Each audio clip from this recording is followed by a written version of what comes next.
The lecture hall on Nexus Prime was packed with beings from across the galaxy. The massive room could hold 3,000 people, and today every seat was full. Creatures of all shapes and sizes sat in rows that curved up toward the ceiling.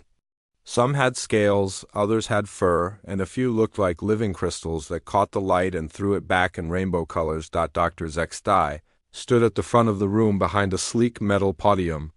He was a Catherian, which meant he looked somewhat like a tall, thin human, but with gray skin and large black eyes that never seemed to blink. His long fingers moved across a control panel, and a huge screen behind him lit up with bright images. "Welcome, colleagues, to my annual lecture on predator classification," Dr. Zextai said. His voice was clear and carried easily through the room's sound system. "Today we will explore how dangerous creatures across known space fit into our scientific hierarchy." Near the back of the room, Lieutenant Jake Morrison shifted in his seat. The human was young, maybe 25 years old, with short brown hair and tired eyes.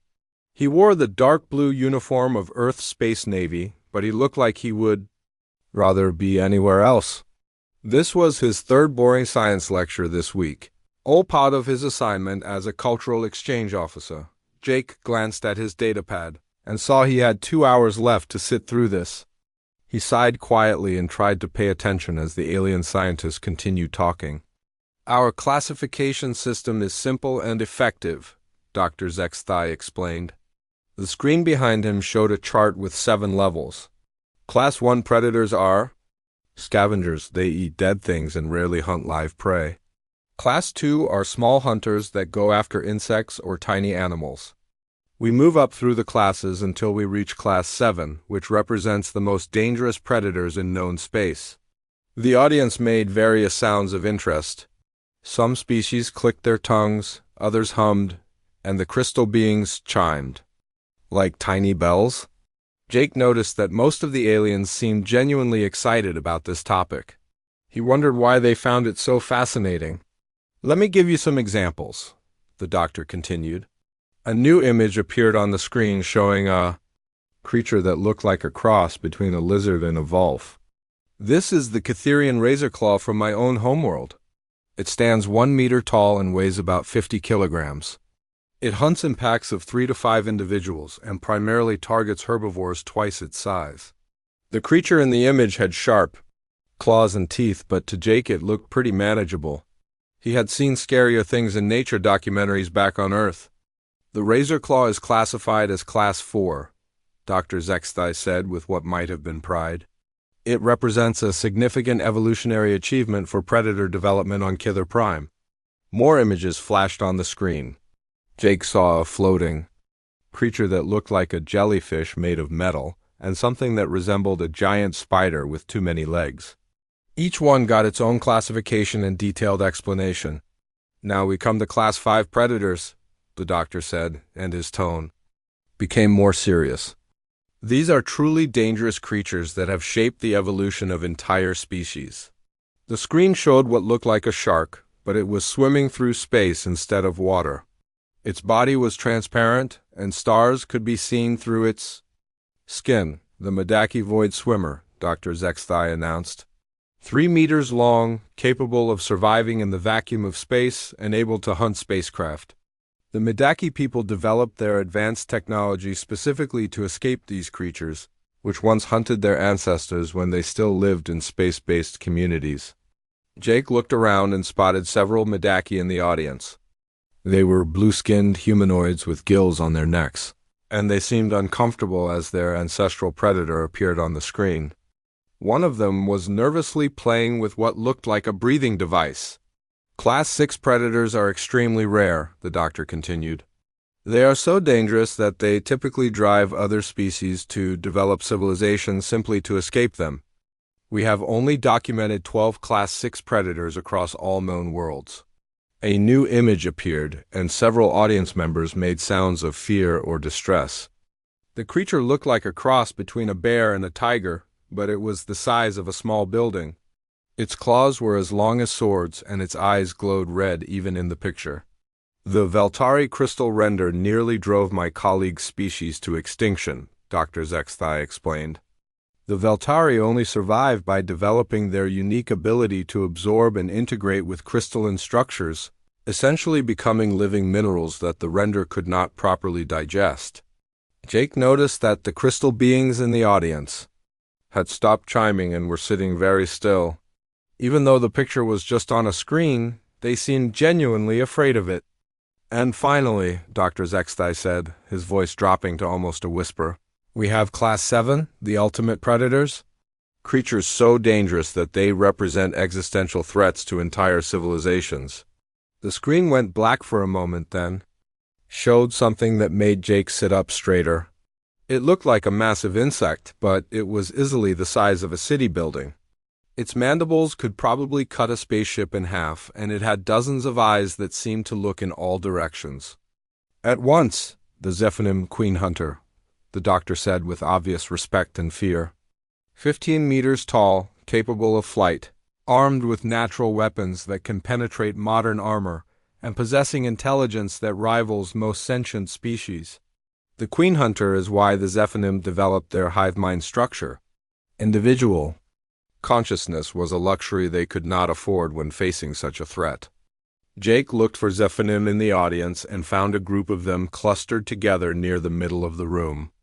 They looked like giant praying mantises, but they were clearly intelligent and wore simple clothing. As he watched, they seemed to communicate with each other through rapid movements of their antennae, probably discussing their ancient nightmare. "The Queen Hunter represents the absolute peak of predator evolution," Dr. Zextai concluded. "No known creature exceeds Class 7 classification. It is theoretically impossible for a predator to be more dangerous while still maintaining a stable ecosystem." Jake found himself thinking about Earth while the doctor talked. He remembered camping trips with his father and the warnings about bears and mountain lions. He thought about the nature documentaries he had watched, showing lions hunting zebras and sharks attacking seals. But as he looked around the room at all these alien species talking about their ultimate predators, something seemed off. The creatures on the screen were certainly dangerous, but they did not seem that much worse than things he had grown up knowing about. The crystal render was big and scary, but it was not that different from a grizzly bear, just larger. The void swimmer was weird because it lived in space, but sharks back home were just as efficient at killing. Dr. Zextai was still talking, explaining the finer points of his classification system and how it had taken decades to develop. The audience was hanging on every word, taking notes and asking technical questions about energy expenditure and evolutionary pressure. Jake looked at his datapad again. Still an hour and 20 minutes to go. He decided to try to stay awake and maybe learn something, even if the lecture was not as exciting as he had hoped it would be. After all, understanding how other species thought about predators might be useful information for a military officer he had no idea that he was about to change everything these people thought they knew about dangerous creatures. Dr. Zextai clicked his control panel and the giant screen behind him went dark. He looked out at the audience with his large black eyes and smiled in the way Catherians do, which was more like a slight tilt of the head than anything humans would recognize as a smile. "That concludes the main presentation," he announced. "Now I would be happy to answer any questions about predator classification or the hierarchical system we have developed." Hands, claws, tentacles, and various other appendages shot up around the room. Dr. Zextai pointed to a Veltari scholar in the third row. The crystal being chimed softly before speaking.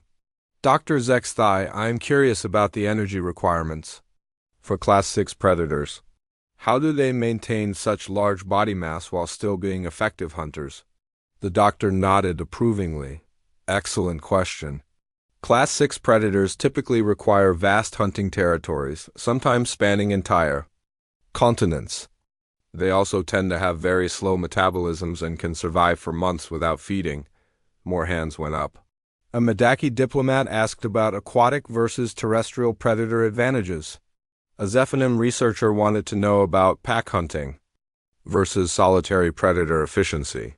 Each question was academic and polite, the kind of discussion that happened at scientific conferences across the galaxy. Jake Morrison listened with half an ear while checking messages on his datapad.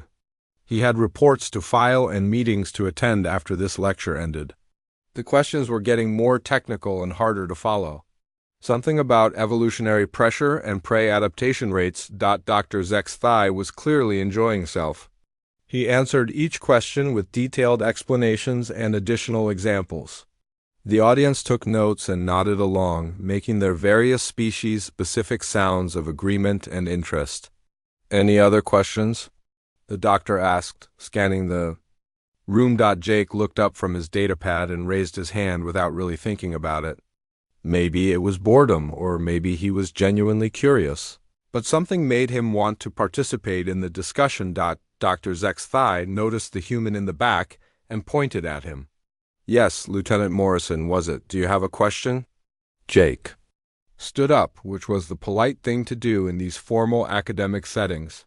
Around him, hundreds of alien faces turned to look at the human. Some species had eyes, others had different sensory organs, but he could feel their attention focused on him. "Yeah, thanks, Doc," Jake said in his casual way.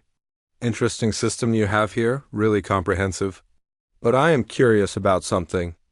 Where would you put a tiger on this scale?" The room fell silent. It was not the gradual quiet that happens when people stop talking. It was the sudden, complete silence that happens when everyone stops breathing at the same time. Dr. Zexthai blinked his large eyes, which was unusual because Cytherians rarely blinked at all. He looked confused and slightly concerned. "I'm sorry, Lieutenant, but I am not familiar with this tiger species," he said slowly. "Could you tell me which star system it originates from? I want to make sure I access the correct data files." "Earth," Jake replied simply. "They are from Earth, my homeworld." A ripple of movement went through the audience. Some aliens leaned forward in their seats, others leaned back. The Ziphanim group started moving their antennae rapidly, which Jake had learned meant they were communicating with each other at high speed. Dr. Zexthai looked even more confused now. He began typing commands into his control panel with his long gray fingers. "Earth. Yes, I have the file here. But I must admit, Lieutenant, that Earth fauna was not included in our comprehensive survey of galactic predators." Jake noticed that several alien diplomats were now whispering to each other in their various languages. The Medaki were making soft, gurgling sounds, and the Veltari were chiming in frequencies so high they hurt human ears. "That is interesting," Jake said, still standing. "I would think Earth predators would be worth studying. We have quite a few of them." Dr. Zexthai was scrolling through data on his screen, but he kept looking back at Jake with growing concern. "Well, yes, most inhabited worlds have some predatory species.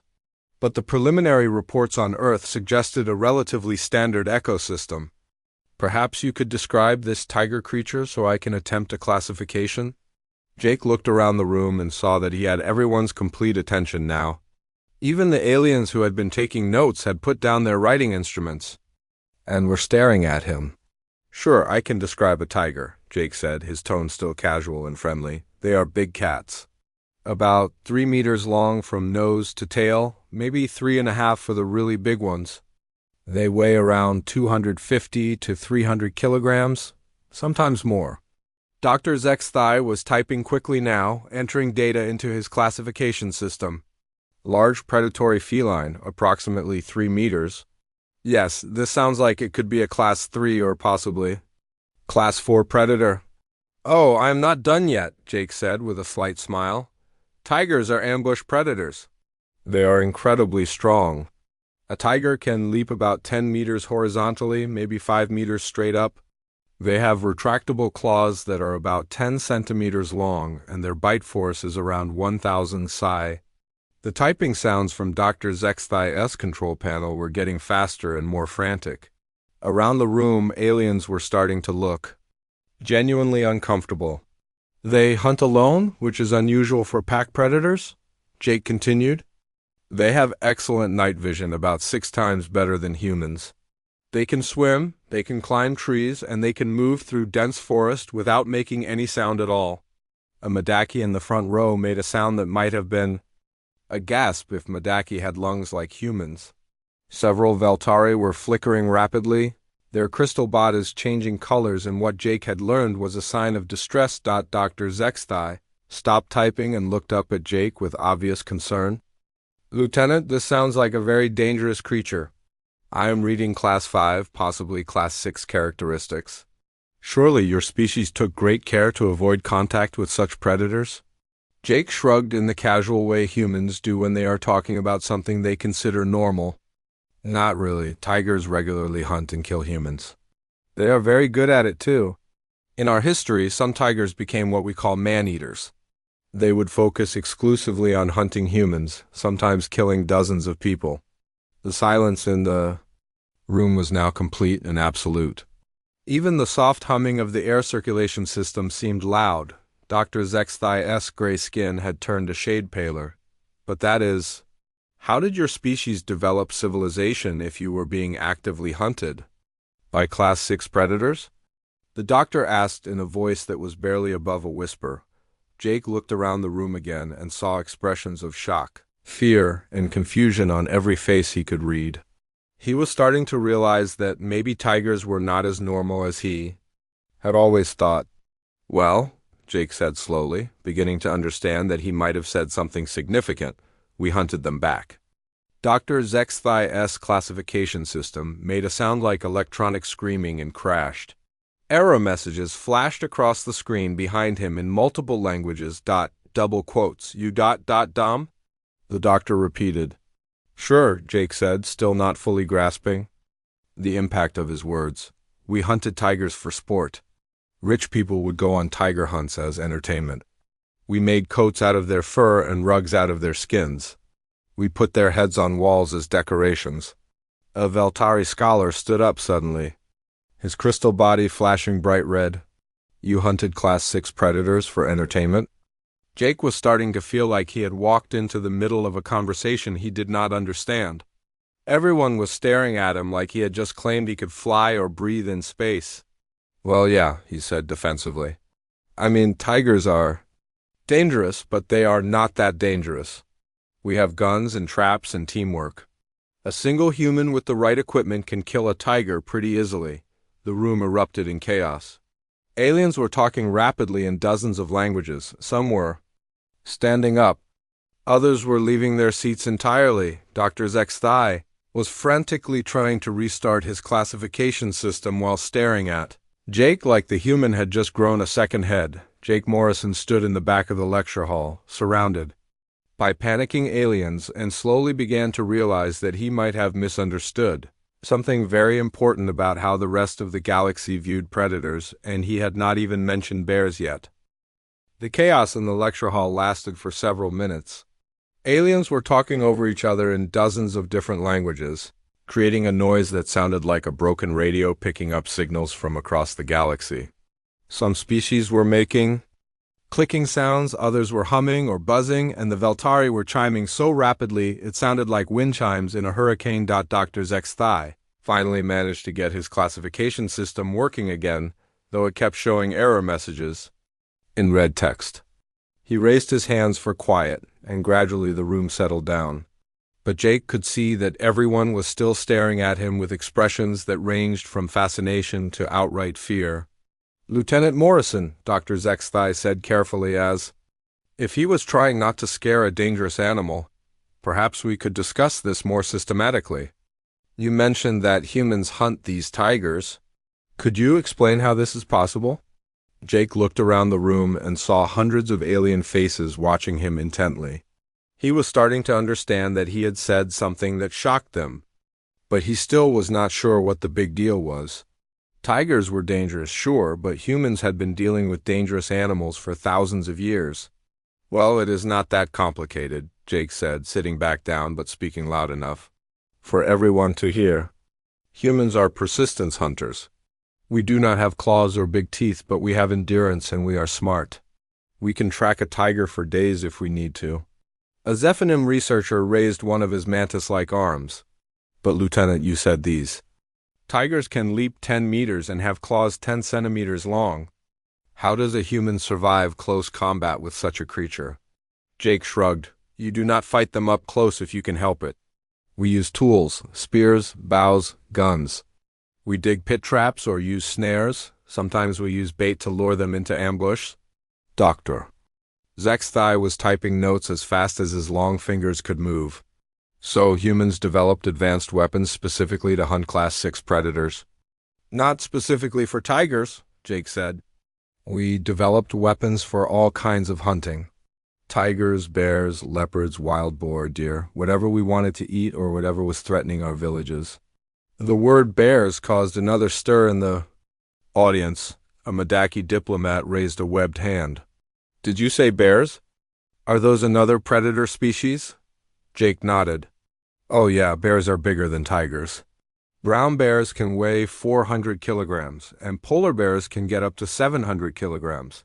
They are not as fast as tigers, but they are incredibly strong. A bear can break a human's neck with one swipe of its paw. Dr. Zexthai's screen was now showing his classification system trying to process multiple Class 6 predators from the same planet. The program kept crashing and restarting. Multiple Class 6 predators on the same world. A Veltari scholar asked, his crystal body flickering between different colors. That is impossible. The ecosystem could not support that many apex predators. Well, they live in different areas mostly, Jake explained. Tigers are in Asia, polar bears are in the Arctic, brown bears are in North America and Europe. But yeah, there are lots of big predators on Earth. Jake was starting to warm to the subject. Now, he had grown up loving nature documentaries and outdoor adventures, and it was kind of fun to share that with aliens who seemed genuinely interested. We have got leopards, which are like smaller tigers but better at climbing. Jaguars in South America, they have the strongest bite of any big cat. Lions in Africa, they hunt in groups. Mountain lions in North America, they are solitary ambush predators like tigers.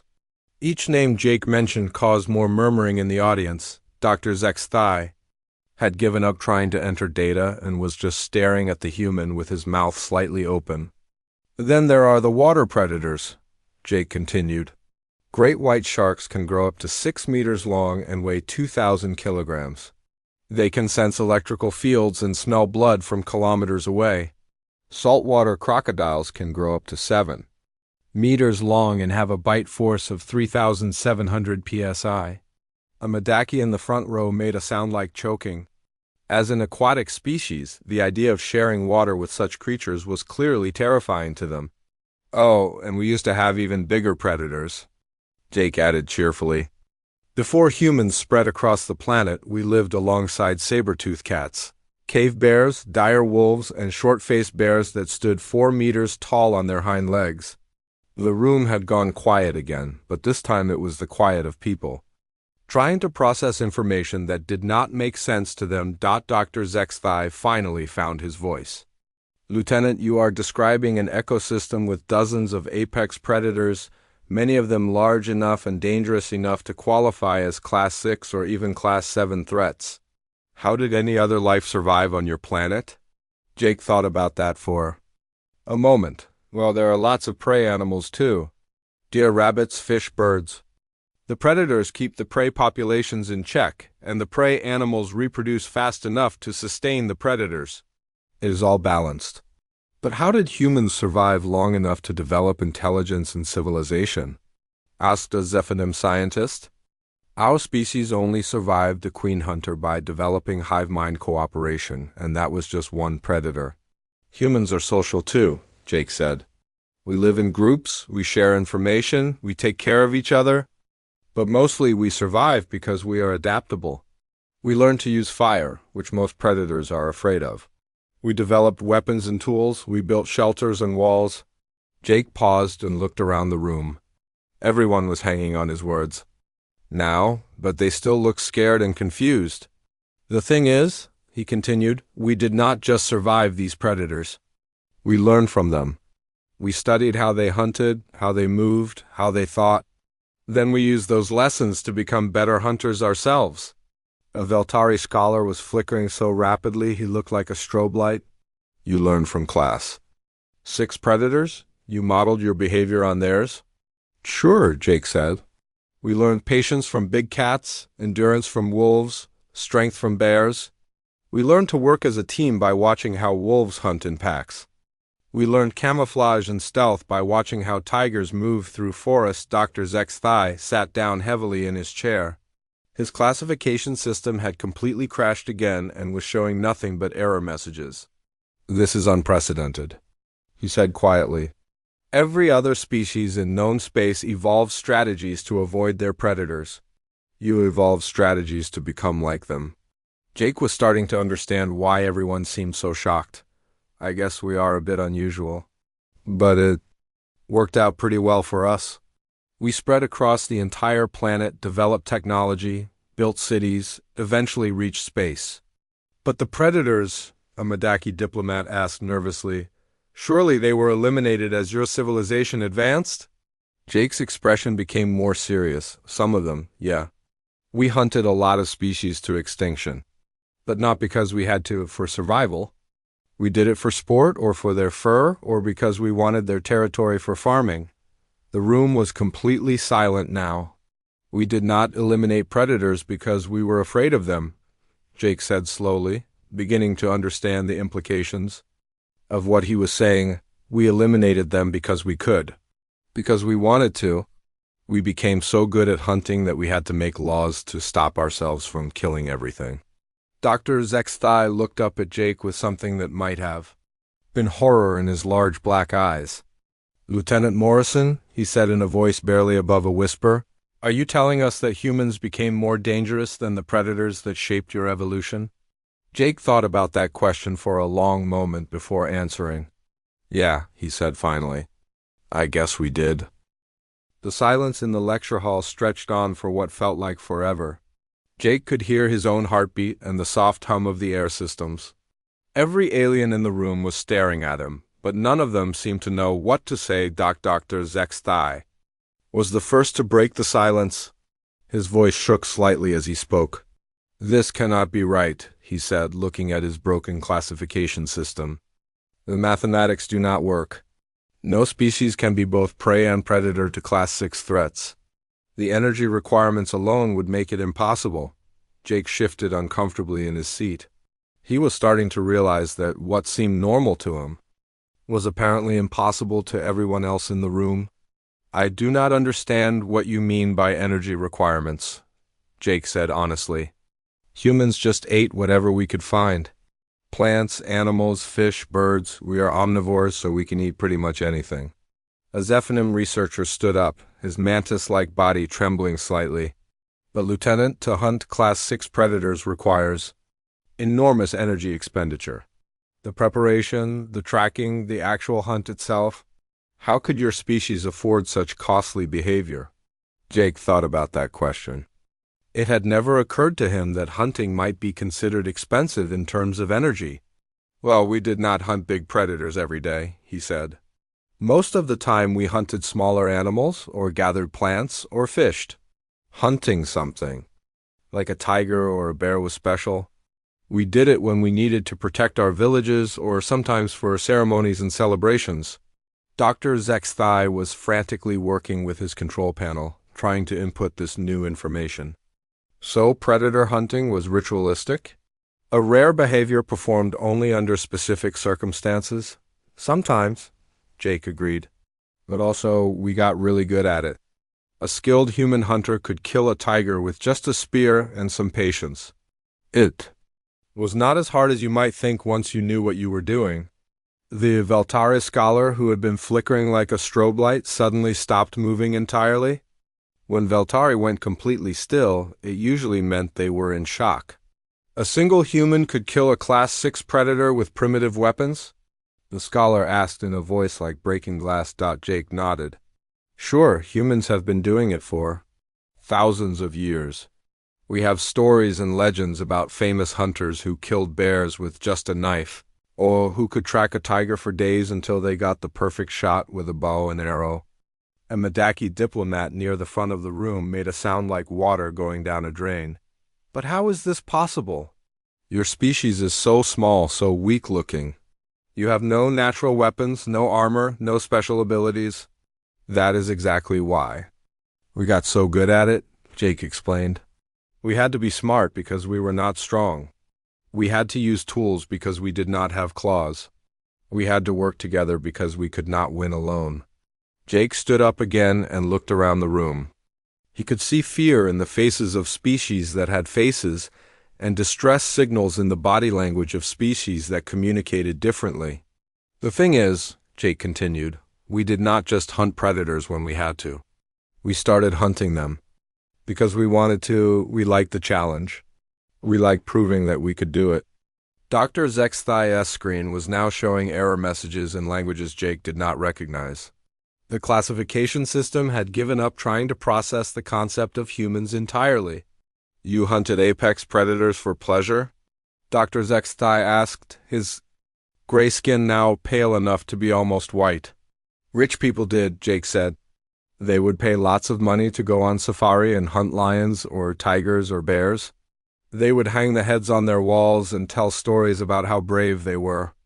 A sound like breaking crystal came from the Veltari section of the audience. Several of them were now flickering in patterns that Jake recognized as extreme distress. But, Lieutenant, a Zephanum scientist said, this behavior you describe is not survival hunting. This is predation for its own sake. This is what we call apex predator behavior. Jake paused. He had never thought of it that way before. I guess you are right, he said slowly. We do hunt things we do not need to eat just because we can. We call it sport hunting. The room erupted in chaos again, but this time it was different. This was not the chaos of confusion, but the chaos of fear.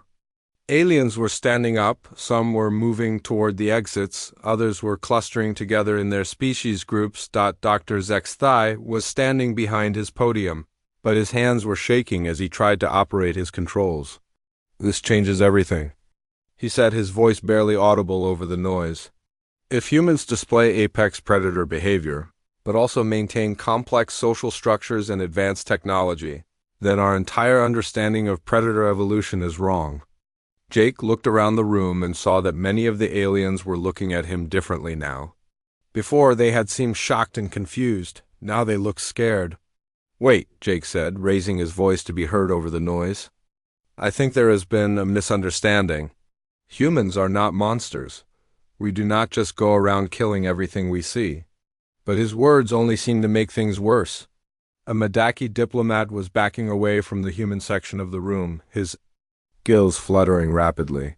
You said you hunted Class 6 predators to extinction for sport, the diplomat said. You said you did it because you could, not because you needed to. Jake realized he was in trouble. He had somehow given the impression that humans were some kind of galactic menace, which was not what he had intended at all. Look, that was mostly in the past, he said quickly. Modern humans do not hunt tigers or bears very much anymore. We have laws protecting most of the big predators now. But Dr. Zexthai was shaking his head. Lieutenant, you do not understand. What you are describing is not just unusual, it is theoretically impossible. Apex predators do not develop civilization. They do not create art or science or philosophy. They do not build spaceships and join galactic communities. But we did, Jake said simply. Yes, Dr. Zexthai replied, and that is what terrifies me. Jake looked around the room again and saw that the fear in the aliens' faces was getting worse, not better. He was starting to panic himself. We are not dangerous, he said loudly. Humans are peaceful. We want to be friends with everyone. We do not want to hurt anybody. A Veltari scholar who had been silent until now suddenly spoke up. But Lieutenant, you just told us that your species hunts apex predators for entertainment. You told us that you learned hunting techniques from Class 6 predators and then became better at it than they were. That is true, Jake admitted, but that does not mean we are going to hurt anyone here. Humans can choose not to hunt. We can choose to be peaceful. The Veltari scholar's crystal body flashed bright red. You can choose not to hunt? You mean you actively suppress your predatory instincts? Jake nodded. Sure, most humans never hunt anything bigger than a fish their whole lives. We eat food from farms and stores. We have laws against killing people or animals without good reason.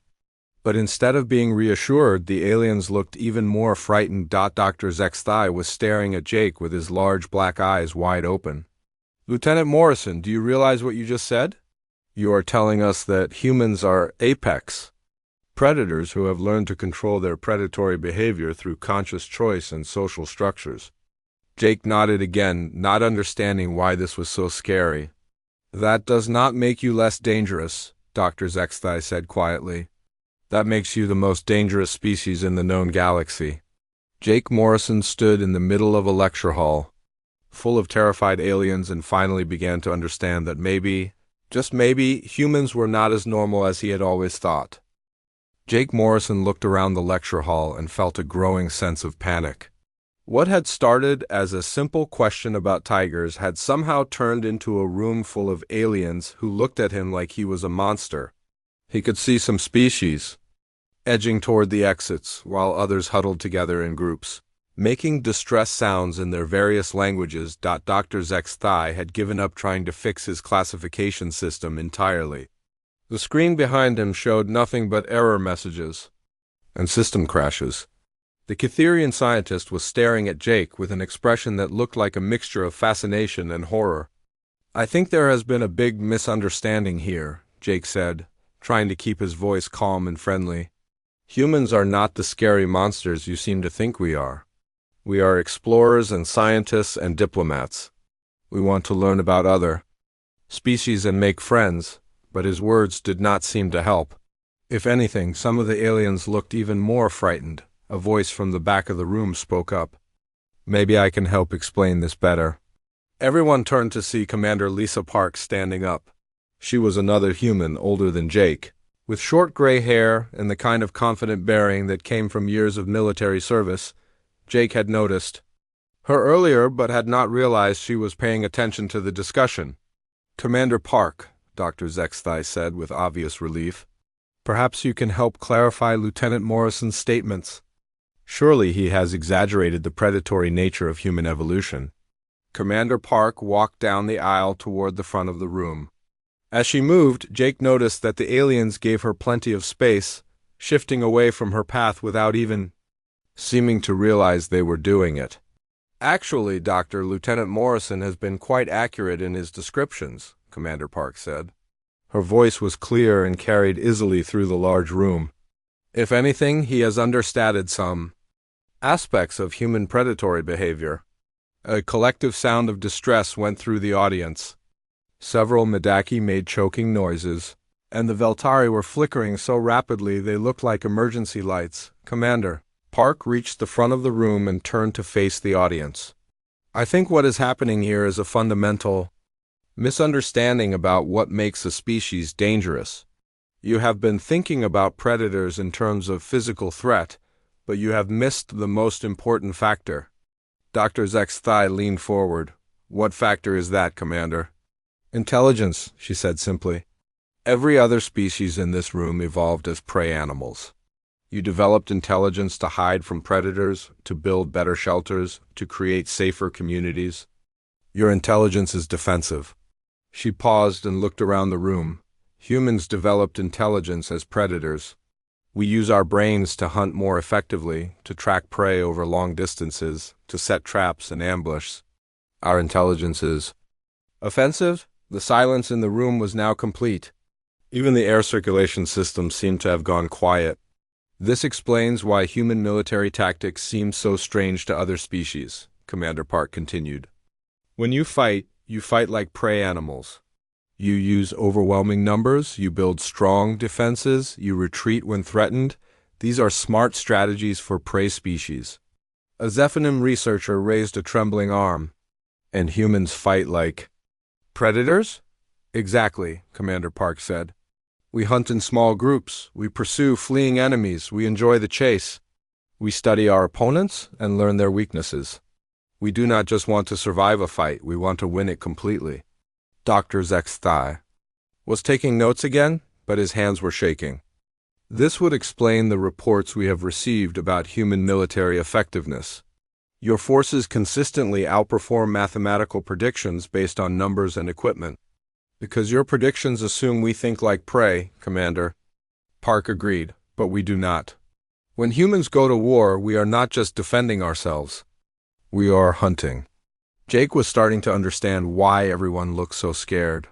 Hearing Commander Park explain it this way made humans sound much more frightening than he had ever realized. But Commander, Jake said, you are making us sound like we are always looking for a fight. That is not true. Most humans never hurt anyone their whole lives. Commander Park smiled at him, and for the first time Jake noticed that human smiles might look threatening to other species. Humans showed their teeth when they were happy, but most predators showed their teeth when they were about to attack. That is exactly the point, Lieutenant, she said. Humans choose not to hunt. We have the instincts and abilities of apex predators, but we can control those instincts through social rules and personal choice. She turned back to the alien audience. This is what makes humans unique in the galaxy. We are not just predators, and we are not just intelligent. We are intelligent predators who have learned to be moral. A Veltari scholar flickered once briefly, then went completely still. You are saying that humans consciously choose not to act on predatory instincts? Every day, Commander Park confirmed. A human could kill most other species with their bare hands, but we choose not to. We could hunt you for sport, but we choose not to. We could take whatever we want from weaker species, but we choose not to. The fear in the room was changing into something else now. Jake could see it in the alien faces and body language. They were still scared, but now they were also thinking. Dr. Zek's thigh slowly stood up. Commander, are you telling us that human morality is not just ethics, but active predator restraint? That is exactly what I am telling you, she replied. Human concepts like mercy, justice, and compassion are not natural instincts. They are conscious decisions to override our predatory nature. A Madaki diplomat near the front row spoke up. But why? Why would apex predators choose to limit their own behavior? Commander Park thought about that question for a moment. Because we learned something that pure predators never do. We learn that the most dangerous thing about being an apex predator is not what you can kill, but what you choose not to kill. She gestured toward Jake. Lieutenant Morrison mentioned that humans hunted tigers nearly to extinction, then created laws to protect them. We did not do this because we were afraid of tigers. We did it because we realized that a world without tigers would be less beautiful, less interesting, less challenging. The room was completely silent again, but this time it felt different. The aliens were not just afraid anymore. They were thinking hard about what this meant. We kept predators in our zoos, Commander Park continued, not because we had conquered them, but because we loved them. We studied them, we wrote stories about them, we made movies about them. We recognized them as kindred spirits. Dr. Zek's thigh sat down heavily. You are saying that humans identify with predators rather than prey. Of course we do, Commander Park said. We are predators, but we are predators who chose to become something more. She looked around the room at all the different species. Every one of you developed civilization to escape from predators. Humans developed civilization while remaining predators. We learned to hunt stars instead of animals. We learned to explore the galaxy instead of stalking through forests. Jake was beginning to understand what Commander Park was trying to tell everyone. We channeled our hunting instincts into exploration and discovery? Exactly, she said.